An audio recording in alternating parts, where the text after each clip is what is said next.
आमच्या महाविद्यालयातील civil engineering शाखेतील विद्यार्थी अकॅडमिक परफॉर्मन्स सोबतच अदर को करिक्युलर ॲक्टिव्हिटी जसे की paper presentation, poster presentation, project competition अशा विविध नॅशनल टेक्निकल इव्हेंटमध्येही सहभागी होतात.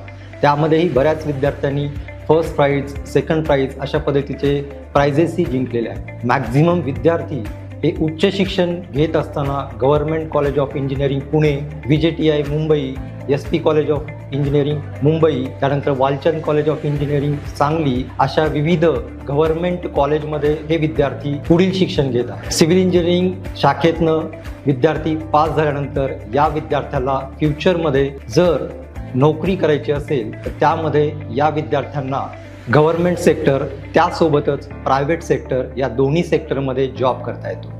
गव्हर्नमेंट सेक्टरमध्ये हा विद्यार्थी PWD, म्हाडा, BMC, त्यानंतर सिडको, जिल्हा परिषद, म्युनिसिपल कॉर्पोरेशन अशा विविध ठिकाणी हा विद्यार्थी नोकरी करू शकतो. त्यासोबतच रेल्वे, रोडवे, हायवे अशाही ठिकाणी विद्यार्थी गव्हर्नमेंट सेक्टरमध्ये काम करू शकतो. त्यानंतर as a site supervisor, as a junior engineer म्हणून प्रायव्हेट सेक्टरमध्ये तो विद्यार्थी काम करू शकतो. त्याच पद्धतीनं राहुल निकम हा विद्यार्थी पुणे म्युनिसिपल कॉर्पोरेशन या विभागामध्ये ॲज अ ज्युनियर इंजिनियर सध्या कार्यरत आहे. पासआउट झाल्यानंतर बऱ्याच विद्यार्थिनी या विविध क्षेत्रामध्ये जसं की आर्किटेक्चर, इंटेरियर डिझायनर यामध्येही बऱ्याच विद्यार्थ्यांनी महाविद्यालयातल्या या कार्यरत असून त्याच पद्धतीनं एका नामांकित कंपनीमध्ये अरुंधती धाराशिवे ही ॲज अ क्वांटिटी सर्वेयर म्हणून ही कार्यरत आहे. सिव्हिल इंजिनिअरिंगच्या शाखेसोबतच आपले विद्यार्थी हे इतर